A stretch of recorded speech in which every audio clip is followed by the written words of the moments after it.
नमस्कार, मैं doctor Aslam Khan, PhD in Vastushastra, Colombo university.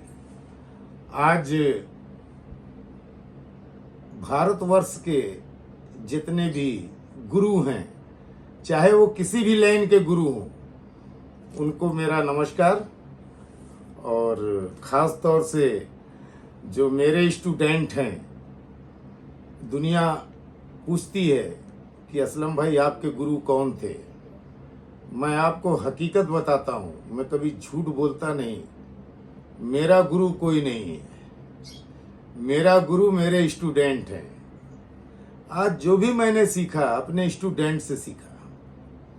वो तरह तरह के सवाल पूछते गए और मैं उनको तरह तरह से जवाब देता गया। इससे जो है, मैं अपने स्टूडेंट को ही अपना गुरु मानता हूँ, क्योंकि बहुत भांति भांति के गुरुओं के साथ मैं रहा हूँ। मेरा उठना बैठना आज भी है, लेकिन वो मेरे दिल में नहीं बैठते, तो इसलिए मैं किसी को अपना गुरु नहीं मानता। हाँ, मेरे स्टूडेंट हैं, वो मेरे 100% गुरु हैं, क्योंकि उनके बदौलत ही मैंने बहुत कुछ सीखा है। तो मैं ख़ास तौर से उनको जो है आशीर्वाद देता हूँ कि ऐसे ही जो है वो मुझको कुछ ना कुछ ज्ञान बांटते रहें और मेरा ज्ञान बढ़ाते रहें। गुरु का बहुत बड़ा महत्व होता है, बहुत बड़ा महत्व होता है। लेकिन आज के ये कलयुग में मैंने ज़्यादातर स्टूडेंट को देखा, गुरु को यूज एंड थ्रो में शामिल करते हैं। उनको यूज करते हैं और थ्रो करके फेंक देते हैं, निकाल के दिल से फेंक देते हैं। आज पता चला उसके क्लास में बैठे हैं, कल साले दूसरे के क्लास में बैठते हैं, परसों तीसरे के क्लास में बैठते हैं। यानी एक थ्योरी इस्तेमाल नहीं करते, एक थ्योरी, एक ज्ञान वो लेके नहीं चलते। वो 50 किस्म का ज्ञान यहां से वहां से यहां बंदर की तरह जो है गुलाटी मारते रहते हैं। जैसे बंदर एक जगह रुकता नहीं, वैसे आज के कुछ स्टूडेंट, कुछ की मैं बात कर रहा हूं, कुछ स्टूडेंट जो है बंदर की तरह गुलाटी मारते हैं, झांकते हैं वो क्या कर रहा है, फलाना क्या कर रहा है, ढमका क्या कर रहा है। अब खुद क्या कर रहा है वो नहीं देखता, खुद साला डुप्लीकेट करता है। मेरे पास एक दो क्लाइंट ऐसे भी आए, बोले सर हमको आप माल सस्ता करके दे दो। मैं बोला भाई सस्ता कैसे करूं? बोले आप बिल्कुल पतला कर दो, थिकनेस जो है हीलिक्स का थिकनेस पतला कर दो। तो मैंने तो उसको कुछ बोला नहीं, मैं बोला ठीक है बताता हूं। लेकिन दिल ही दिल सोचा कि जब 1996 से मैंने एक सुई के बराबर भी अपने प्रोडक्ट को हिलाया नहीं, तो किसी के कहने से मैं पतला और मोटा कर ही नहीं सकता। तो मैंने देखा जो बंदर की तरह गुलाटी मारते हैं वो आज भी गुलाटी मार रहे हैं, कभी वो सक्सेस नहीं हुए, कभी वो सक्सेस नहीं हुए। लोगों को डराते हैं, तरह तरह से डराते हैं। कहीं प्लास्टिक का टेप मारते हैं, कहीं 45 देवता निकाल दिए, कहीं 44 देवता निकाल दिए। कहीं वो मैं पंजाब में गया था तो वो मंजू शाह, क्या मंजू शाह बनाते हैं, मंजू शाह, उसके अंदर कोई 9 खंड बना रहा है, कोई 27 खंड बना रहा है, कोई 72 खंड बना रहा है। यानी उसके अंदर कुछ भी नमक है ये वो भर के और ब्रास का बना के ब्रह्म स्थान पे स्क्वायर शेप देके ब्रह्म स्थान पे डाल दे रहे हैं, बोल रहे हैं मंजू शाह। फिर एक महागुरु ने भेजा, बोले देखो मैमतम मांसाहार में ये गधा और ये घोड़ा और ये लिखा हुआ है, सोने का डालो। मैं बोला जब मैमतम मांसाहार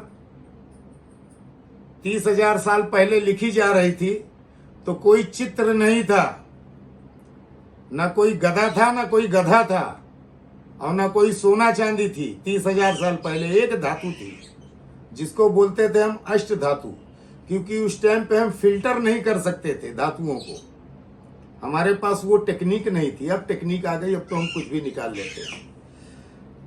तो मैं गुरु की बात कर रहा हूं कि मुझको बहुत तकलीफ होती है जब कुछ स्टूडेंट मुझको भी जैसे और गुरुओं के साथ वो यूज एंड थ्रो करते, जब वो मेरे साथ ऐसा करते हैं तो मुझको उनके ऊपर बहुत तरस आता है और बहुत हंसी आती है कि जिंदगी भर ये ऐसा ही रहेगा, कभी तरक्की नहीं करेगा।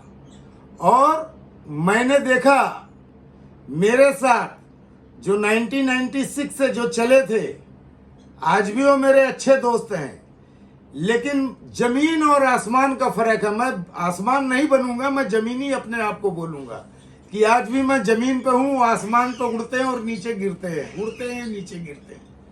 बुरी हालत है, क्योंकि उन्होंने एक टेक्निक का इस्तेमाल नहीं किया। उनका दिमाग सिर्फ कॉपीराइट में होता है कि आज क्या कॉपी करें, आज किसकी कॉपी करें, आज क्या निकालें, आज क्या निकालें, आज कौन सा ऐसा काम करें जिससे कल अपने क्लाइंट्स को हम ज्यादा पैसा ले सके। मैं फिर आज बोलता हूं, गुरु पूर्णिमा के दिन एक शिक्षा दे रहा हूं, भला किसी का कर न सको तो बुरा किसी का मत करना। भला किसी का कर न सको तो बुरा किसी का मत करना। इसलिए कभी भी किसी का जो है बुरा मत करना, क्योंकि तुम्हारे पास जो भी लोग आते हैं बहुत परेशान आते हैं। कोई खुशहाल आदमी वास्तु कंसल्टेंट्स के पास और डॉक्टर के पास जाता नहीं है। डॉक्टर अगर उसकी गर्दन काट दे तो एक ही बार में सोचे साला अब आज बकरा आया, आज हलाल कर देते। ऐसा मत करो कुछ। दूसरी बात, वास्तुशास्त्र इज साइंस। वास्तुशास्त्र साइंस है, इसको किसी भी धर्म के साथ मत जोड़ो, क्योंकि साइंस जो है सभी धर्मों पे अप्लाई की जाती है। चाहे वो मुल्ला हुआ, चाहे वो पंडित हुआ, चाहे वो पादरी हुआ या कुछ भी हुआ, किसी भी धर्म का अनुयायी हुआ, वो भी जब बीमार होता है तो साइंस की तरफ ही भागता है। वो तंत्र मंत्र उस टाइम पे और ताबीज या दुआ काम नहीं आती। काम आती है तो मेडिसिन। और हमारी मेडिसिन क्या है? हमारे आकार और प्रकार, जिसको हमने बायोज्योमेट्री से निकाला है। बायोज्योमेट्री का मतलब यह है कि जो आदि काल से जो है, जो सैंबल जुड़े हुए थे, जो हमारे आदि मानव यूज करते थे अपनी रक्षा के लिए, अपने सुरक्षा के लिए, उसी को यूज कर करके आज यहां तक हम आज इस हालत में पहुंच गए। जो पहले नंगे घूमते थे, आज हम 3 पीस में घूमने लगे।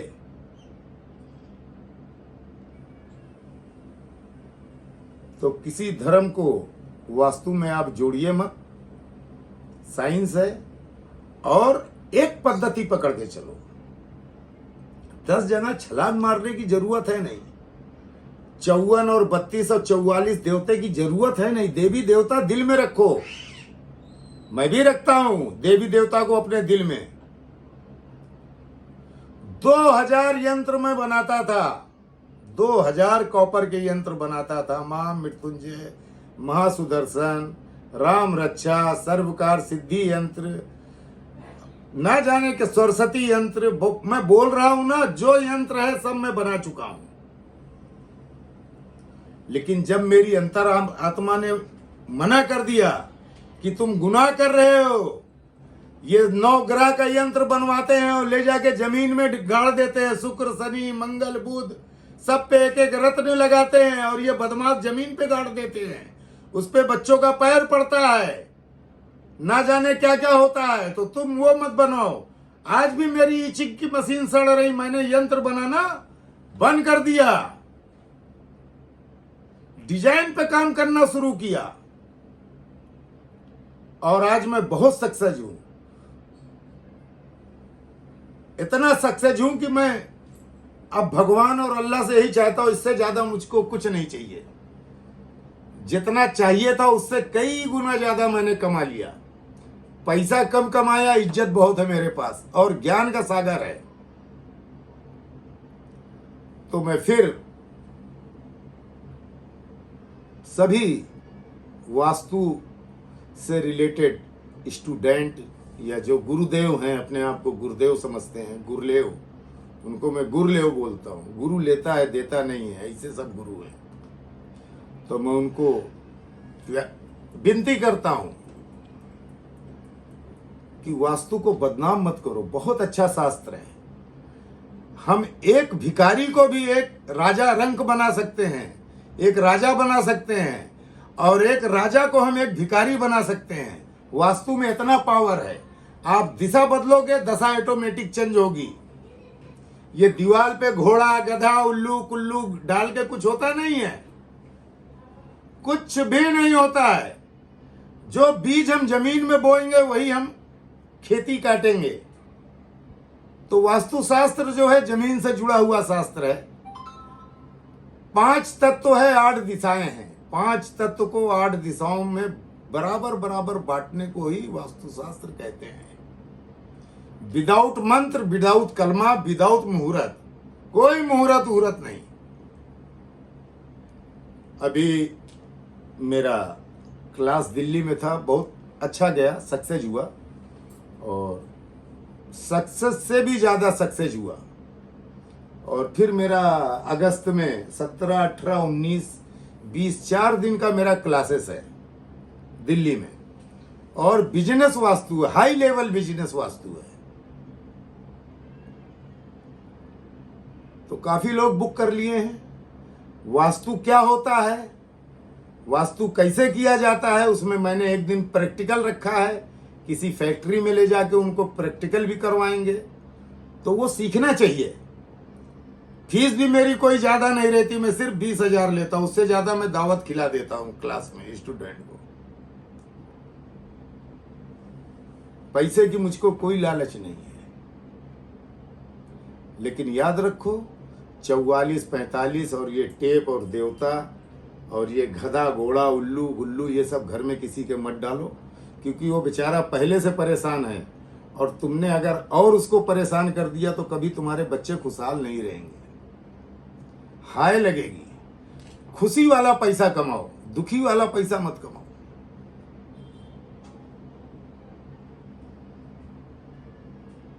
आज एक रेमेडीज दे रहा हूं गुरु पूर्णिमा के अवसर पर। जिनके भी माँ बाप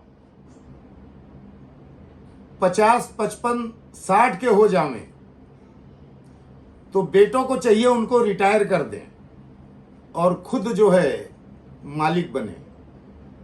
ऐसा मालिक ना बने कि बाप को उठा के ले जाके जो है वृद्धाश्रम में डाल देवें। बाप को नॉर्थ ईस्ट में बैठावें, प्यार से पूजा पाठ वहां वो करेंगे और बिल्कुल शांत रहेंगे। बेटों को चाहिए साउथ वेस्ट में आवे।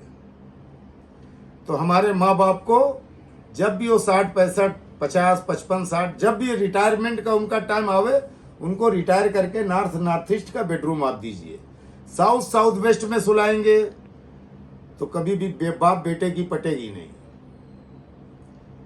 सास बहू की पटेगी नहीं। तो मस्त रहो, व्यस्त रहो।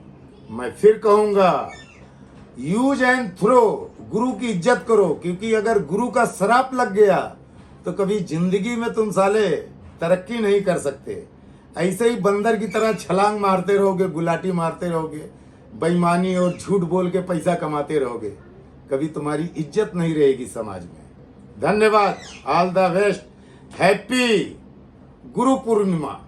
सभी मेरी बहन, माताएं, बेटियों, सभी को मेरी तरफ से बहुत बहुत आशीर्वाद। मस्त रहो, व्यस्त रहो।